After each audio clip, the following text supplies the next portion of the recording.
Hello everyone, welcome back to another card combo show with me, Chocobilly, and this week I'm going to be looking at a bit of a weird card from Opus 20, Ghost 7. So when Ghost 7 enters the field, choose one forward, deal it 3000 damage, and then you can pay a wind, dull, and remove Ghost 7 from the game. Choose one monster you control, remove it from the game, play it onto the field at the end of the turn. So obviously I'm focusing more on that second ability. So you can remove a monster and then it gets played onto the field at the end of your turn, which is nice obviously for protective effects. If your opponent tries to break one of your monsters, something that you want to stay on the field, something like a Tomos or Jin potentially, you can save it and it gets played on the field at the end of the turn. Which is nice as well because it enters back onto the field at a point where no one else can kind of interact. So yeah, comes back onto the field, you're gravy. But there are some really cool things that you can do with that and some weird interactions you can create with this. So first up is Death Machine of all cards. So each turn, I will read the errated text for this card because the text you can currently see is not correct, and there hasn't been a reprint of this card, so therefore the artwork hasn't been changed. But either way, it should read, each turn at the beginning of main phase 1, if either player controls no forwards, put Death Machine into the break zone. Basically means as long as one of you has no forwards, it gets put into the break zone. This original reading makes it sound like both of you have to have no forwards, which is confusing. But yeah, either way, so long as one of you has no forwards, it gets put into the break zone at the beginning of your main phase 1. However, at the end of your turn, choose one forward your opponent controls, break it. At the end of your opponent's turn, select one forward you control, put it into the break zone. So what you can do is your opponent says, I'll pass turn. Before they pass turn, they have to pass priority to you. You can then use Ghost to replay or remove Death Machine from the game, and then it gets replayed onto the field at the end of the turn. Now, for Death Machine to be replayed onto the field at the end of the turn by Ghost, it means that you have gone past that end of the turn trigger, which means that Death Machine won't see that at the end of your opponent's turn, select one forward you control, put it into the break zone. So it means that you get to save one of your forwards. Now, obviously, if you go into your main phase 1 and your opponent has no forwards, then it will die. Same for yourself. If you've got no forwards, it will die as well. So that means it was kind of a waste. But it means that if you've only got one forward and your opponent maybe has one forward as well, you can go into or your opponent can try to end their turn to kill your forward, but then remove Death Machine to replay it. So you can kind of skip over that end of turn trigger for your opponent to then kill your own forward. Death Gaze 9. So when Death Gaze 9 enters the field, choose one forward your opponent controls, remove it from the game for as long as Death Gaze 9 is on the field. So basically the idea is that you can force a forward to re-enter the field at a weird point, which could be kind of funny, but because obviously if you remove Death Gaze from the game, that then means that that forward will attempt to re-enter upon Ghost's ability resolving. Now, obviously, if a forward is removed from the game and that forward is also on the field, it cannot re-enter, so it stays removed permanently. So this actually could be a way for you to be able to remove two forwards from the game. So let's say your opponent has Zidane and Garnet on the field, and you have removed a Zidane with this Death Gaze. You can use Ghost to remove Death Gaze, which means that the removed Zidane is then permanently removed. He can then re-enter the field to then remove either the other Zidane that's on the field or the Garnet, you know, whatever. So you can make it so that your opponent loses a lot of their forwards through Death Gaze, or just, you know, just get rid of a couple, or something stays permanently removed. Similarly, you can force stuff to re-enter onto the field as well. So it might be that your opponent is going to do a board clear, you then use Ghost to remove Death Gaze to then bring that forward back in to then be subject to that board clear. Obviously that might not be ideal because if it's got a good entry effect, you don't want that to happen, but there are some silly things that you can do with Ghost and Death Gaze and forwards re-entering at weird points. Luminous Puma, so when it enters the field, choose one forward in your break zone, add it to your hand. So it means that you get to re-trigger Luminous Puma's entry effect, and there's going to be a lot of these re-triggering of entry effects, because obviously Luminous Puma comes onto the field at the end of the turn through Ghost, and you then get to get something else back to hand as well. It can be at the end of your opponent's turn as well, so it could be a case of you block with a forward, it dies, your opponent passes their turn, you then use Ghost with Luminous Puma to bring it back onto the field, and then get that forward back, and then obviously you can break Luminous Puma as well to get a backup, or forward or backup from your break zone as well. So it means you get an additional trigger from Luminous Puma for paying one additional wind with Ghost 7. Phoenix. Why is it called Phoenix? I get that it's meant to be like a fake phoenix, but why is it spelled like that? Anyway, yeah, when it enters the field, choose a forward, deal 9k damage. adding 1 wind CP to that and then having it happen at the end of your turn, or at the end of the turn, sorry, to then deal another 9k something is pretty decent. Either 18k something or 9k to 2 different forwards. Not bad. Echidna, so again, getting back a summon, that's pretty important.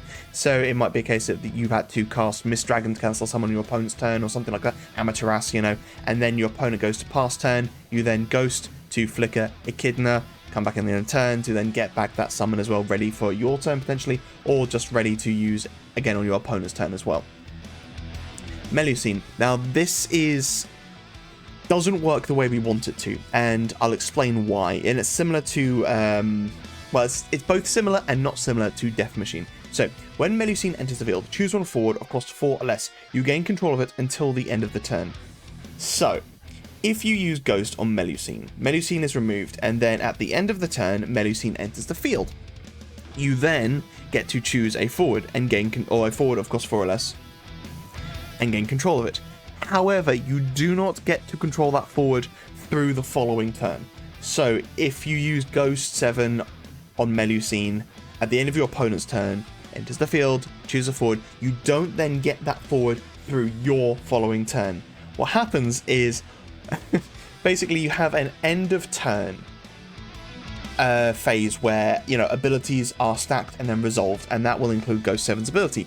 And then that triggers Melusine's entry effect to then choose a forward. However, once that stack is emptied, what happens is all damage is cleared and then all end of turn effects are cleared. That includes Melusine's effect. So you can trigger Melusine upon that entry, choose a forward, you gain control of it before a very brief window of time, and then all end of turn effects are cleared and your opponent regains control of that forward. So unless you've got Melusine entering and then something else killing a forward you control, maybe? I don't know. There might be some sort of weird thing there, but I just wanted to include this because it's a weird ruling that a lot of people might not get or understand, and it's a shame because it would be quite fun to be able to take control of something your opponent's, one of your opponent's forwards at the end of their turn to then use on your turn, but unfortunately it's not to be. So it means that ultimately you don't get to attack or use that forward on your turn. It will just return to your opponent's field. Typhon, because Typhon's a really good card, and play Typhon, put something 4 cards into the opponent's deck, and then Ghost to bring it back in to then do it again. It's also quite nice though, and this is a nice way to be able to flicker maybe some of your forwards as well, well, monsters that are forwards. So it might be a case that you want to protect your Typhon, probably not protecting him because you want to replay him, right? But protecting something like a Tomos once it's become a forward or something like that. You attack with it, your opponent blocks, you then use Ghost to make it so it doesn't die, or you block with it maybe on your opponent's turn and then remove it from the game, play it back onto the field at the end of the turn. You know, there's various different ways of being able to save your forwards as well. But yeah, ultimately Typhon, really good card. And what's also interesting as well is that if you use Typhon twice on the same turn, so you play it onto the field and then use Ghost to replay it, its text obviously is when Typhon enters the field, choose one forward, put it under the top 4 cards of its owner's deck, which means it is the 5th card. But if you use it twice on the same turn, that first card, which becomes the 5th card, then becomes the 6th card. So whilst technically, yes, it still will be gained to your opponent's hand, provided no damage is dealt, no draws happen on their 3rd turn after Typhon's effect has happened, but it means that they have to draw 1 additional card, take 1 additional damage to get that other forward as well. So if you want something really deep in their deck, you use Typhon on that forward first and then on another forward after. Jumbo Flan. When it enters the field, choose one forward, dull it and freeze it. That's it. That's pretty much it. You play Jumbo Flan, and then you use an additional 1 wind with Ghost to then dull and freeze something else. And yeah, being able to use that on your opponent's turn as well. Obviously, bear in mind that it's only at the end of the turn that the forward gets replayed. So it might be a case that your opponent attacks them forwards, you take the damage, whatever, and then they play another forward. You can then use Ghost to flicker Jumbo Flan to come back in at the end of their turn to then dull and freeze that forward they just played in their turn as well. Or it could just be a case you play Jumbo Flan on your turn and then Ghost it. At the end of your turn, it re-enters the field, and you get to dull and freeze another forward. So 2 forwards on your turn. YKT63. So when it enters the field, choose one forward, dull it, and freeze it. So similar to Jumbo Flan. However, if your opponent has 1 card or less in their hand, break it instead. So, you know, it doesn't have to be a dull forward. It provided your opponent has no cards in their hand, or sorry, 1 card or less in their hand, you get to break a forward. So it means that, again, for 1 extra win CP with Ghost, you can break 2 forwards, which is pretty good in my opinion. And YKT enters back onto the field, and you can still use its pay 1 effect to look at the top 2 cards of your deck as well. So yeah, provided you're in some sort of discard deck, which in Wind Ice is fairly easy to do, you can break 2 of your opponent's forwards, which is not bad for an additional 1 CP. Orc, when it enters the field, choose 1 damaged forward, break it. Wind has got, you know, Pinello, Dancer, lots of ways of just dealing a little bit of damage to everything. So, yep, do that, and then Orc onto the field, kill something, Ghost, come on onto the field at the end of the turn, kill something else. Cerberus. Now, this is a really cool one, because obviously, when Cerberus enters the field, choose 1 of the 3 following effects. Choose 1 forward, or cost 5 or more, break it, activate all the backups you control, or draw a card. So you could draw a card at the end of your turn, you could activate all your backups at the end of your turn, or just, you know, another forward of 5 or more and break it. So yeah, getting 2 Cerberus effects is pretty strong in 1 turn. But, you know, being able to do it at the end of your opponent's turn as well might have some benefit, drawing another card. If you're not going to do anything, you just want to accelerate a little bit, drawing that 1 additional card. Worse things have happened. Krista. When Krista enters the field, your opponent randomly discards 1 card. Make it 2 cards. Randomly discard 2. That's just gross. Obviously, if you combine that with something like Scale Toad, that's where things can get interesting. So at the end of your opponent's turn, if your opponent has 2 cards or more in his or her hand, your opponent discards 1 card from their hand. So obviously they could have 2 cards in their hand. That means when they go to pass their turn, they will have to discard 1 through Scale Toad. But then you can trigger Ghost, obviously, to you can use Ghost to make it so Krista enters the field at the end of the turn as well. So Scale Toad will trigger. They'll have to discard a card, and then Krista enters, they'll have to discard another card as well. Obviously, if they have more than 2 cards, they don't get to choose the card that Krista makes them discard. So say they've finished their turn with 5 cards, Scale Toad will make them discard, they get to choose that one. Krista, however, means they don't get to choose 1 card, which is hilarious fun. Well, it's horrible, but it's fun nonetheless. Behemoth, so when it enters the field, choose 1 forward, cost 5 or less, break it. Nice simple break effect, and Ghost doesn't have a restriction on the cost of the monster can be played onto the field, so yeah, just break a forward, play Behemoth onto the field, break a forward, Ghost it, end of the turn, come back onto the field, break something else. Gigas FFCC. I don't know why the artwork's kind of half cut off, I don't know, yeah, whatever. So when it enters the field, choose 1 forward, it gains this forward cannot attack or block until the end of your opponent's turn.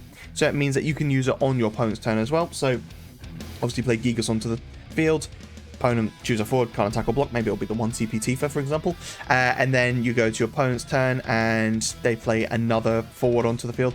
Obviously, Ghost makes it so that Gigas can't enter until the end of the Ghost makes it so that Gigas will enter at the end of the turn, so you don't want to use it then. You always want to be using Gigas on your turn, because obviously Gigas reads, this forward cannot attack or block until the end of your opponent's turn. If you use it on their turn, it means that it will be that turn that effect ends. It won't be until the following turn. So yeah, you want to use Gigas, make it so it can't attack or block. Obviously, if you're using Ghost on Gigas, it's more the attack effect that you're worried about, because it re-enters at the end of your turn, so no more blocking, or no more blocking really matters, but still, it means that they've got 2 forwards that can't attack that turn.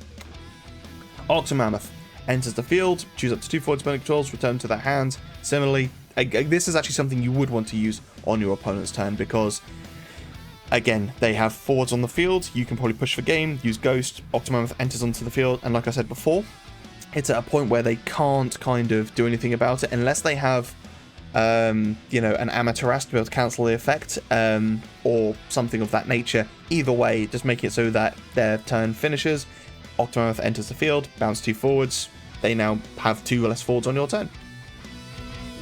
Behemoth. This is the weird one. So this is one of those weird sets of monsters where it enters the field and then you get select one of the 2, which is 1, it becomes a forward, 2 is the other effect. Select one of the 2. Behemoth also becomes a forward with 9,000 power, or put Behemoth into the break zone. When you do so, choose 1 forward, break it. So it basically means that you can play Behemoth onto the field and it just becomes a forward and you can start attacking with it, but then you can at some point say, okay, I need to kill this forward now. Use Ghost to flick at Behemoth, comes back onto the field at the end of the turn. You then get to use its break effect by putting it into the break zone. So there are loads of, well, I say loads, there's about 6 of these monsters where they have enter the field, do a thing, or let it become a forward. It means that you can do the thing after it's become a forward as well. Flan. So you play Flan onto the field, you dull it and pay 1 ice, search another Flan, play that onto the field, dull it, search another Flan, blah, blah, blah. But ultimately, you can use Ghost to replay Flan onto the field at the end of either player's turn. However, the interesting thing is it comes onto the field active. Now, you probably want to use it at the end of your turn because obviously Ghost, it means that you can play Flan onto the field, dull, search, get a Flan, play Flan onto the field.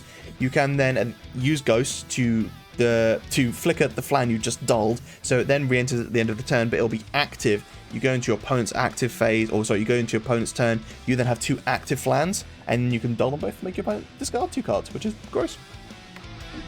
Sin. So when Sin enters the field, break all the forwards and monsters other than Sin. Sin deals you 1 point of damage. Again, I don't know what's happening with the weird card formatting there. So basically this is just a way of saying, oh, my forwards or monsters are going to die through a board wipe effect. Let's use Ghost to make it so that it survives.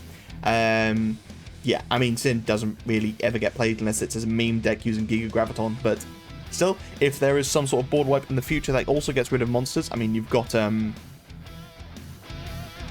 card whose name I've forgotten, Leviathan. How could I forget that name? Leviathan, for example, your opponent plays Leviathan to try and bounce one of your monsters. You can then use Ghost to remove it from the game so that it doesn't get bounced. Animist. Pay 1 dull, put Animist into the break zone, search for 1 monster of cost 2 or less, and play it onto the field. Use it at any point, and Ghost. Perfect example. So your opponent could be doing something horrible, and you want to, I don't know, bounce, or you want to, I don't know, let's say play Octomouth onto the field to bounce them forwards. You pay the 1 to use Animist to get Ghosts onto the field. You then use Ghost. Now, obviously, bear in mind you need to have the wind for this, but you're in Earth, so Tyro, Catchy, something like that. So yeah, Animist, Ghost enters the field, and what's nice is that Ghost entering the field does create a stack because it's choose 1 forward, deal at 3k damage, and then immediately use its effect to then remove said monster to then replay it back onto the field at the end of the turn. So then, yeah, you can just make it so that, surprise, you now have got something entering on the field at the end of your turn, and it's going to do horrible things. Twintania, so it's a forward, but it's also a monster. Really, this is just more about the protective elements of this card, because, you know, having a forward that continually deals 7k every turn is pretty disgusting. Very slow card, true, but it is an 8k for 2 CP, so it's hitting above curve, and ultimately you can protect it with something like Ghost as well. Obviously, if you're in Wind, you could have something like Chocobo to keep on bouncing it back to your hand and then replaying, but ultimately Ghost means that it will re-enter at the end of the turn as well. Now, it will lose any of its counters, unfortunately, but it gets to survive, basically, without having to repay the cost of playing it back onto the field. Go-Go, obviously. So let's say you've got a couple of monsters you want replayed onto the field, maybe Krista and I don't know, is there any monsters that make your opponent discard upon entry? Something like that, but you know. Either way, use Ghost, that triggers Go-Go, remove Krista, and Biblos or something like that. Biblos re-enters, Krista re-enters, random discard. You know, it could be a funny way to make it so that your forwards, or your monsters, sorry, are protected. Or it could just be a way of triggering 2 different monster effects on your opponent's turn, which could be pretty grim for them. Cecil. So when a category 4 character enters your field, you gain a crystal, and this effect will only trigger once per turn. So it might be a case that you've run out of all your crystals, using Cecil's effect or something else of that nature. You can use Ghost to then re-trigger a 4 monster enter onto the field to then gain you a crystal. Obviously, again, you can't do this like mid-combat or something. Well, you can use Ghost mid-combat, but you won't get the crystal mid-combat. It means that you can just gain another crystal at the end of either player's turn to be able to do something, which if you need that crystal to be able to win the game, say you've got a Robot Bell in hand, but another 4 characters, use Ghost to flicker, I don't know, is Antlion? That Antlion's a 4 monster, isn't it? And leave the field, come back onto the field, get Cecil a crystal, and you've got that crystal ready for Robot to kill something on the following turn. Rydia, same sort of thing as well. A category 4 character enters the field, so again, a monster. It means you get 2 more counters, which is a lot of fun because then you can cast even more summons for free. And finally, Tifa. So I did a deck tech about this, but yeah, obviously Ghost entering the field deals 3k something. Choose a forward, it can't block with Tifa's effect. But you can then obviously play a monster that is category 7 that deals damage upon entry. So I ran it with, I forget what it's called, like Infernal Hound or something like that. It's the equivalent of what was the card I showed earlier? The one that has the 1 CP. Oh, YKT, whatever it's called. So yeah, it deals 8k upon entry, which is actually a pretty sizable amount of damage. But then you can flicker it, come back in at the end of the turn, make it so 2 forwards can't attack, block, whatever. But ultimately, you also get to deal 2 lots of 8k with that monster's damage as well. And that is that. Please make sure to like and subscribe. It makes a big deal to the channel. It really, really does.